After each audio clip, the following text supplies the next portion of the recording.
I always loved the character of Sirius. I love the relationship Harry and Sirius have. He's like this cool uncle, but also older brother figure. And he's painted as this villainous guy, and then has the switch where you go, oh, he was set up, and he's a good guy. And he's so kind and so warm and he's cool. warm and kind, and he's kind of cool. Yeah. I wish I'd had the whole picture. You know, we only ever found out book. Yeah, book. I don't know whether you were, because you not. were Harry Potter, Just Rickman. you had a... Rickman did, that was it. Rickman? He had the inside line. He worked that one. He very, very early said to Joe, he was like, I think I need to know what happened. I need to know. Give me a reason. I beg you. Rickman would have an in, wouldn't he? Did, yeah. And he never told Chris, never told anyone. Chris would literally say to him, why are you doing that like that? He said, I'll tell you later.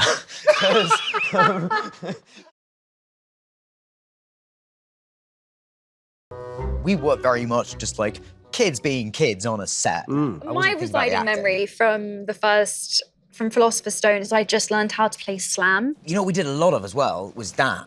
Oh my God, so much hand slaps. Yeah. With like all of us, like red I think we raw also hands from, upgraded like, to knuckles hitting as each well, other and we're like- really hard. Oh, and shins. Yeah. I remember the shin version. Yeah.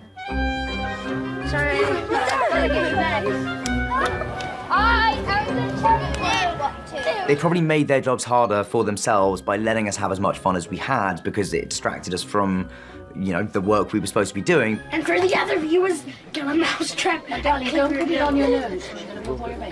Like a big problem was like throughout a take, our attention would wane and come and go. They'd say a line and then they'd smile at the camera, or they were just so happy to be in a Harry Potter film that they couldn't contain their excitement long enough to focus on an entire scene. We screen tested the three of them together to make sure that they all had this chemistry, which immediately was obvious in the first screen test. Remember, guys, get closer to her as she finds out the information. And action. I never thought to look in here. I checked this out first term for a bit of light reading. This is light. Shut up. If Filch comes round the corner any second now, at least 50 points off Gryffindor. I knew it. Here it is. Nicholas Flamel is the only known maker of the Sorcerer's Stone. The what? Oh, honestly, don't you two read? Good job. It's lovely seeing you. Yeah, this is surreal, isn't it? How do we all feel being back and talking about this? But A, really emotional, obviously, and B, it feels like no time has passed and loads of time has passed. Last night, I thought, I'm going to just dig up these things, and I asked for your autograph. Oh, God, what did I write? Look, read it out. It's so nice to see you. What does it say? Dear HBC, Yeah. it was a pleasure being your co-star and coaster. Wow, what a clever pun I made was when I was young. I mean, clever. I'm honestly still You kind were of pleased with poetic. that. Yeah. In the sense that I always ended up holding your coffee. I do love you. Then what does it say?